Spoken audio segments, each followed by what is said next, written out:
I guess in about a month we'll find out if one of my teams has a shot at a championship. That would be Notre Dame when they play Ohio State in Columbus. We'll see what happens. Otis is probably putting his nose up in the air and saying, "I hope both teams lose," because I know you. I root for Al Qaeda during that game. I knew you didn't like Notre Dame, and I was pretty sure you didn't like Ohio State too. So yeah, you're gonna be neutral on that one in a big way.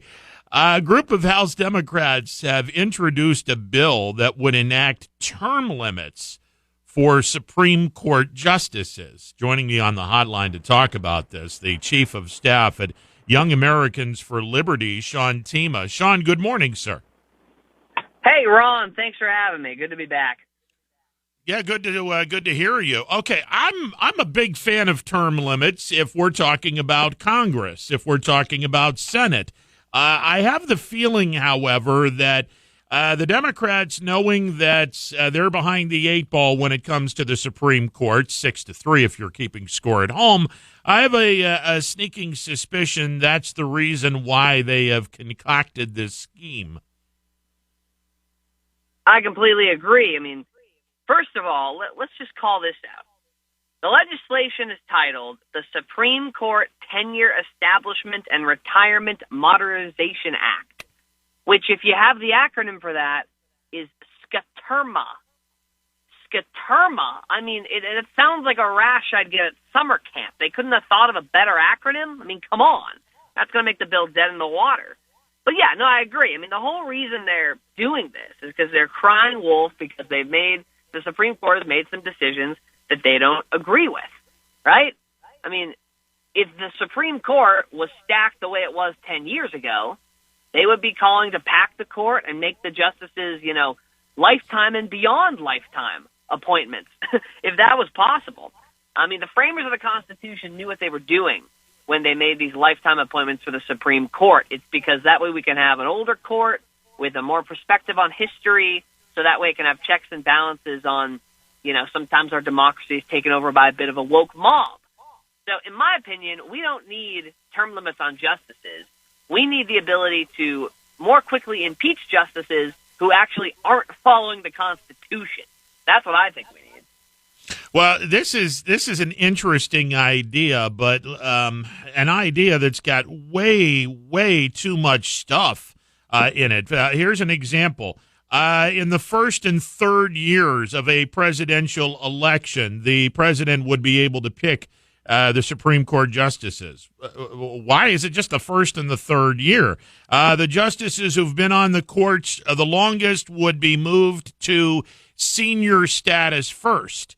If confirmed by the Senate, those individuals would serve a maximum 18 years on the bench. After their 18-year tenure is up, the Supreme Court justices would then retire from active service and assume the senior status, and then they'd get someone to replace that person. I mean, look, I'm all for term limits, but they picked the wrong building to have term limits. The term limits belong to those in the House and in the Senate, because if we have term limits on the president, we damn sure should have term limits on those in the House and the Senate. 12 years, 6 two-year terms for the House, 2 6-year terms for the Senate. And, oh, by the way, none of these people should have a pension when they get out of Washington. But that's just me. Oh, completely agree with you. 10,000% on the pension. That's ridiculous. And, as far as how the bill is structured with the first year, the third year, 18 years, swapping the justices, I mean, I don't know if there's any rhyme or reason to that, or if that was just them, slapping things together. But, yeah, the problem is not that these justices are appointed for life. The problem is the Senate historically is confirming justices and not impeaching justices who are engaging in judicial activism, right? People who just want to wave their magic wand and make up little rules to the Constitution and see fit to rule in ways that don't actually fit with the Constitution, right?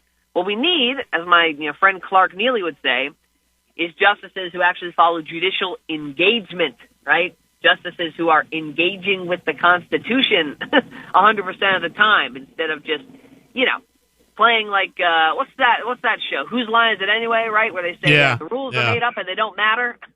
Exactly. Chief of Staff at Young Americans for Liberty, Sean Themea, joining me on the hotline. Sean, is there any chance that this bill that the group of House Democrats introduced on Tuesday, is there any chance this bill gets any traction? I think it gets traction. I don't know if it passes the House, and I think it's certainly dead on arrival in the Senate. Yeah, I would assume because of the 50-50 split in the Senate, I can't imagine this bill getting past the House and on into the Senate. I don't see it. It's just too weird of a bill. I'm with you on this one. You picked the wrong building to do term limits. I'm waiting for a congressman to stand up and say we should be with term limits, and see how many of his or her constituents would pass that bill. Yeah, you've got a lot of people running, a lot of good Liberty Republicans who are running in Congress right now who have signed the U.S. term limits pledge. So if the red wave works, and the red wave is actually electing people who will challenge the establishment and not just, side up and buddy up with McConnell, then I think actually 2023 could be a year where term limits for Congress is proposed. You got guys like Anthony Sabatini who have been championing that in Florida. So we will see, Ron. Maybe your hopes and dreams will come true next year. Sean Themea, Chief of Staff of Young Americans for Liberty, joining me on the phone. Sean, thank you so much for calling in. We'll speak soon. Great to be here. Thanks, Ron. You got it, Sean. Sean Themea, Chief of Staff at Young Americans for Liberty. Otis, I get the feeling that if the Democrats had a 6-3 advantage in the Supreme Court, none of this would be going on. And I don't even think Republicans would be introducing a bill like this. I'm blown away by this idea by the Democrats. It doesn't make any sense. Well, guess what?